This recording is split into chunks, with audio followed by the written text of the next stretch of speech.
Olá pessoal, tudo bem com vocês? Sou Conceição Alencar e começa agora a sua aula de língua portuguesa. Se liga no portal do estudante e na TV Educação que temos muito conteúdo para vocês.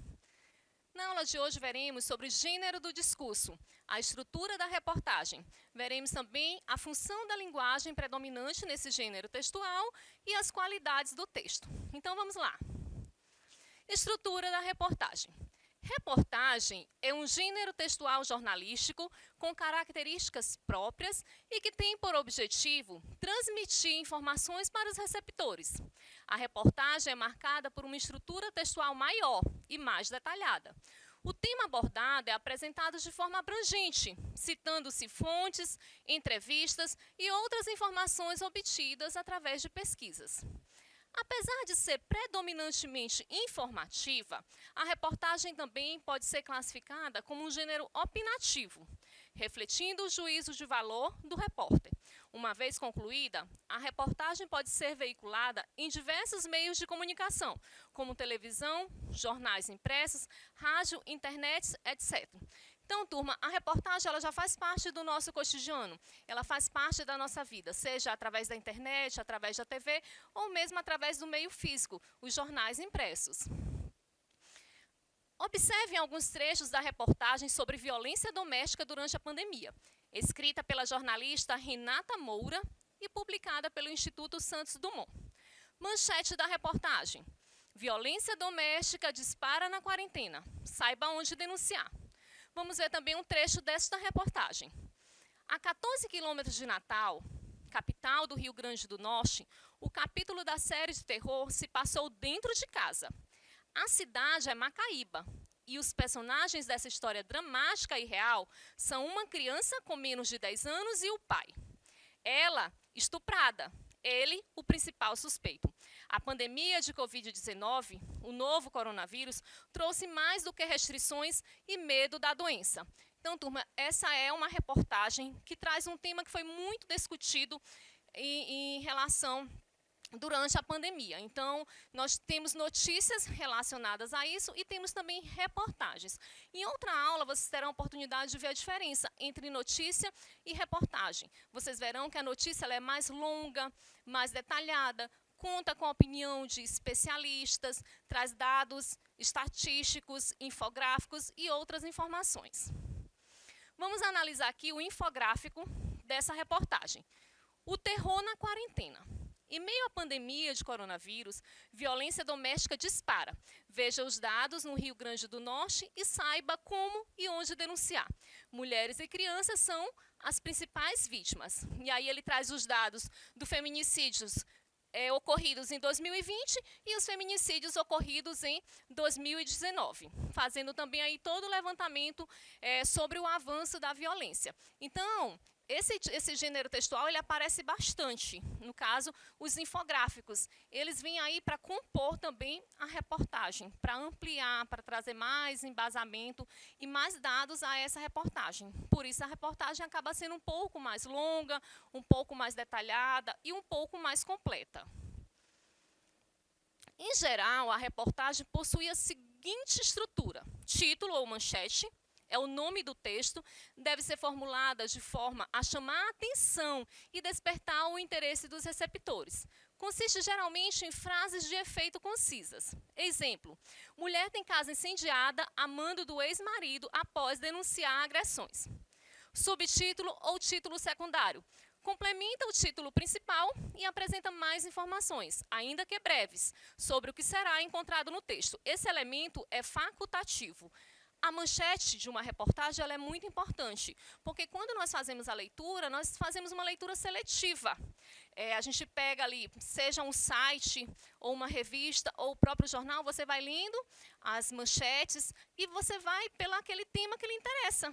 Você vê ali violência doméstica, e aí você vai ler ou não se aquele tema interessa a você. Né? Então, as manchetes elas são muito importantes, elas têm a função de atrair a atenção do leitor, elas são imprescindíveis. Já o subtítulo ele pode aparecer ou não, ele é facultativo. O lead, ou lead, que é um termo em inglês. No jornalismo, a lead é o primeiro parágrafo do texto, no qual são apresentadas as principais informações da matéria, fornecendo um panorama aos receptores. Devido ao caráter mais detalhado da reportagem, a lead não precisa responder todas as perguntas. O que, quem, quando, onde, como e porquê, que deveriam ser respondidas em outros gêneros jornalísticos, como a notícia, por exemplo. Então, a lead ela faz parte de todos os gêneros jornalísticos. Ela aparece na reportagem, principalmente na notícia. Na notícia, ela aparece de forma mais concisa, mais aparente. Toda vez que nos deparamos com uma notícia, ela tem que responder a essas perguntas. Quais são as perguntas da lead? O que, quem, quando, onde, como e por quê. Na reportagem, muitas vezes, essas perguntas também são respondidas, mas não necessariamente elas seguem esta ordem. Corpo do texto. É o desenvolvimento da reportagem.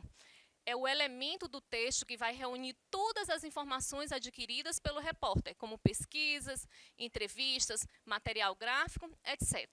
Ao final do corpo do texto, o jornalista deverá ter respondido todas as perguntas relacionadas ao tema abordado. Então, o corpo do texto vai ser toda a mensagem em si, que vão trazer as informações principais. E aí, a gente já tem o estilo de cada jornalista, de cada tipo de jornal, isso também é bem peculiar. Às vezes, a gente já tem aquele jornalista preferido, aquele jornal favorito, porque ele atende às suas expectativas. As características recorrentes em reportagens são: linguagem. A linguagem apresentada deverá ser clara, culta, objetiva e direta. Texto predominantemente informativo. O objetivo principal da reportagem é de informar. No entanto, no decorrer do texto, é possível que o jornalista exponha seus juízos de valor, sem alterar o conteúdo das informações trazidas na matéria. O material é abrangente e elaborado. A reportagem não visa comunicar acontecimentos, objetivo do gênero jornalístico notícia. A reportagem aborda os efeitos e desdobramentos de fatos, e isso presume pesquisas e mais tempo para ser elaborada. Na verdade, a notícia ela é imediata, ainda mais agora, na época em que vivemos, né? Mal acontece e já está aí circulando pelos aplicativos de conversa, já está circulando aí na internet e até mesmo na televisão. Ao contrário da reportagem, ela precisa ser mais cuidadosa, mais detalhada e ela tem bem mais recursos. Qual é o principal objetivo, tanto da reportagem quanto da notícia? Informar, com uma linguagem clara, objetiva e direta. Polifonia. Nas reportagens, a voz do autor é apresentada em conjunto com outros, sejam entrevistados, testemunhas, especialistas, documentos reunidos, entre outros. Por esse motivo, também disse que as reportagens utilizam tanto a linguagem direta quanto a linguagem indireta. Lembram aí de linguagem direta e indireta? Na linguagem direta, quando a gente tem a voz da própria pessoa ali falando na íntegra, da forma como ela falou, e a linguagem indireta, quando a gente tem uma transcrição. Ele disse, ele falou, né? Então, tem essa diferença aí entre linguagem direta e indireta. Exemplos de linguagem direta. Observem que a linguagem direta ela aparece entre aspas, ou seja, é a transcrição fiel do que a pessoa falou durante a reportagem ou durante a entrevista. Até mesmo para não comprometer o jornalista, para dizer, olha, quem falou isso foi ele, não fui eu, isso não é a minha opinião. Eu não compactuo disso, ou eu não concordo com isso. Por isso, aparece entre aspas, para dizer que foi certa pessoa que falou e não o próprio jornalista. O fato de mais casos não estarem aparecendo agora não significa que eles não estão ocorrendo, frisa o diretor-geral do Instituto Santos Dumont, Reginaldo Freitas Júnior. No nosso entendimento, a limitação de acesso dessas pessoas aos serviços nesse período de quarentena pode estar resultando, sim, em subnotificação e isso preocupa. Então, é a linguagem mesmo da forma como foi dita no momento da entrevista, no momento da reportagem. As reportagens podem ser expositivas, quando apenas apresentam os fatos de forma objetiva e imparcial. Opinativas, quando os fatos são apresentados em conjunto com o ponto de vista do repórter. E interpretativa, quando os fatos são analisados em conjunto com outros elementos, sugerindo uma determinada conclusão sobre o tema. Então, as reportagens podem ser divididas dessas três formas: expositivas, opinativas ou interpretativas. Vamos agora falar um pouquinho sobre a função da linguagem. Lembram daquela aula sobre a função da linguagem? Função conativa, apelativa, referencial, fática, emotiva. Se você não lembra, corre lá na plataforma Gonçalves Dias e se atualiza, porque esse conteúdo é muito importante. É um conteúdo que sempre é cobrado nas provas. Função da linguagem. E qual é a função da linguagem predominante no gênero reportagem e no gênero notícia? A função referencial caracteriza-se pela mensagem centrada naquilo que se fala. O compromisso com a informatividade é a sua principal característica. A função referencial é a mais utilizada no nosso dia a dia. As funções são elementos da comunicação responsáveis por ditar o tom da conversa de acordo com a necessidade e com o contexto comunicacional no qual estamos inseridos. A função referencial é a função da informação. Isso porque sua mensagem é centrada na necessidade de transmitir ao interlocutor dados da realidade de uma maneira direta e objetiva, evitando assim o discurso literário, presente em outras funções, como na função poética e na função emotiva. Então, turma, falou em função referencial, basta ligar a informação, função referencial e informatividade. Basta fazer essa relação que vocês não vão esquecer. Então, agora vamos falar um pouquinho sobre as clarezas do texto. Na outra aula sobre notícia, eu coloquei os defeitos do texto. Nessa aula, eu coloquei as qualidades do texto. Vocês vão até se espantar em saber que textos, que jornais de grande renome, de jornais muito importantes, também já trouxeram erros gravíssimos. Erros tanto semânticos, como ortográficos, como de coesão, de coerência. Vocês vão ver isso nas próximas aulas. Então, vamos lá falar sobre as qualidades do texto, começando com a clareza. Clareza. A escolha adequada do vocabulário, uma boa pontuação e construções sintáticas bem ordenadas são alguns dos elementos que colaboram para a clareza textual. E não há texto melhor do que aquele que é compreendido de primeira. Leu, entendeu. É por isso que clareza é a qualidade mais importante de um texto. Textos fáceis de entender poupam seu leitor de ficar lendo e relendo a mesma coisa, até ele entender o que você quer dizer. E para conseguir clareza, o seu texto deve ser coerente, coeso, informativo e conciso. Preste atenção nos próximos aspectos e melhore desde já a qualidade dos seus escritos. Quando a gente escreve, a gente precisa ter clareza, objetividade. Então, essa é uma das principais características. Vocês já se depararam com um texto que vocês leem e, ao final, vocês não compreenderam nada? Tem que ficar voltando no texto e relendo? Pois é, muitas vezes porque falta clareza ao texto. Coerência. Coerência é pensar com lógica aquilo que você quer escrever. Sabendo que textos nascem na sua mente e não no papel, pensar antes com lógica em sequência, com progressão de ideias e sem contradição é o primeiro passo. Veja o que aconteceu neste aviso na porta do restaurante. Atenção! Não é permitido comer 2 pessoas no mesmo prato. A direção.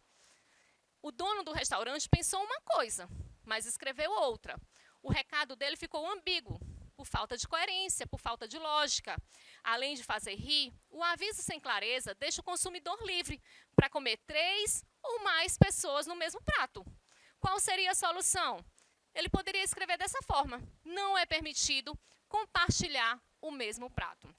Você chega lá no restaurante e tem o aviso: não é permitido comer 2 pessoas no mesmo prato. Ah, então significa que podem comer 3, 4? Então ficou ambíguo, ficou duplo sentido. Coesão.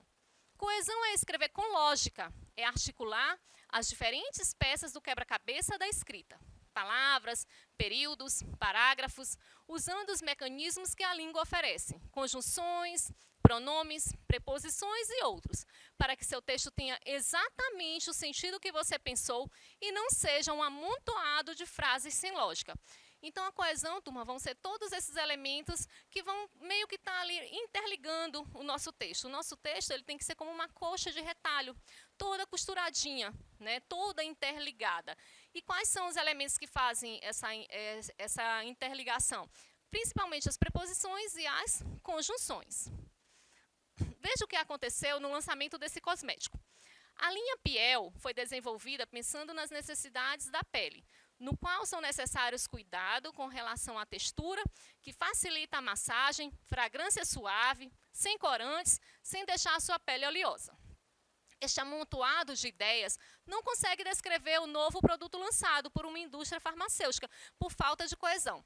Jogou muitas informações e não conseguiu citar ali, depreender qual é o objetivo real do produto. Qual seria a solução? A linha Piel foi desenvolvida para atender às necessidades da sua pele. Por sua textura delicada, Piel é ideal para massagear a pele, deixando-a macia, suavemente perfumada e sem oleosidade.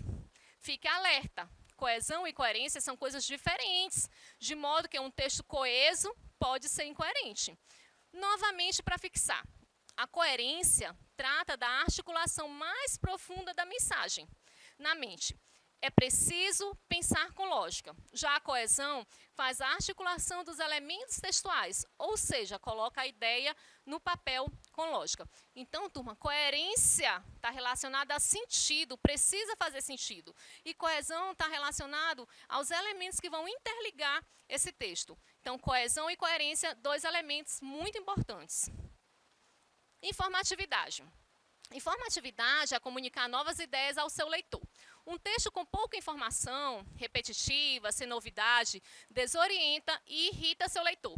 Por isso, informar é atrair a atenção dele. É necessário colocar-se no lugar do seu público e entender o que ele deve saber e o que é de fato e o que de fato ele ainda não sabe. Então, o texto ele precisa ter informatividade, porque se você vai perder o seu tempo ali com todo aquele texto, e aí, no final, descobrir o quê? Nada importante? Nada interessante? Então, a informatividade é muito importante. Veja quantas informações essa redação tem. A elevada disseminação de fake news é a responsável pela perda da credibilidade vivenciada pelos jornalistas na era da pós-verdade. A falta de confiança no jornalismo é dada através de inúmeras notícias com conteúdo falso que a sociedade convive diariamente. Cheio de palavras, a introdução da redação deste candidato a vestibular contém uma única informação, a de que as fake news ameaçam a credibilidade dos jornalistas. Então, ele só queria dizer isso, que as fake news ameaçam a credibilidade dos jornalistas. E olha o tanto de coisa que ele escreveu. Concisão. Concisão é comunicar o necessário com o mínimo de palavras. Acabe com o hábito de inchar seus textos, que no fim dizem pouco ou nada. Passe a tesoura sem dó, mas sem abrir mão da clareza. Veja este exemplo sem concisão. Prezados vizinhos, a academia precisará ser fechada para reparos durante o dia 21 e 23 de maio, segunda a quarta-feira. Há uma infiltração que precisa ser remediada e não haverá condições adequadas para a prática esportiva no período. Atenciosamente, O. Silva. Então, um texto bastante longo para passar uma informação simples, que poderia ser reescrita de outra forma. Por que usar 3 verbos? Precisará ser fechada, precisa ser remediada, para comunicar uma única ação. Para que explicar o óbvio? Não haverá condições adequadas para a prática esportiva no período. Pronto, acabou. Poderia ser reescrita dessa forma. Prezados vizinhos, a academia ficará fechada de 21 a 23 de maio, segunda a quarta-feira e quarta-feiras, para conserto de uma infiltração. Ela será reaberta dia 24. Atenciosamente, O. Silva. Dica: deixe seu texto de lado, repousando por alguns minutos. Depois releia o que escreveu e corte tudo o que tiver de mais. Ele pede para a gente deixar o nosso textinho ali de lado e depois revisitar o texto para a gente ver se a gente escreveu algumas coisas que não haviam necessidade. E para finalizar o nosso momento, a nossa aula de hoje, o nosso momento Português nas Redes traz o primeiro jornal impresso. Você sabe qual foi o primeiro jornal do Brasil? Há exatamente 213 anos, no dia 10 de setembro de 1808, nasceu o Gazeta do Rio de Janeiro, o jornal impresso que marcou o nascimento da imprensa no Brasil. Como foi a primeira edição do Gazeta no Rio de Janeiro? Amsterdã, Londres e Espanha estamparam a capa da primeira edição do Gazeta no Rio de Janeiro. Apesar de abordar assuntos variados, o jornal apresentava principalmente notícias importadas de outros países. Então, turma, naquele tempo a gente não tinha uma notícia de forma muito rápida, uma reportagem de forma muito rápida. Então, esse foi o primeiro jornal do Brasil. Eu aguardo vocês na próxima aula e um grande abraço.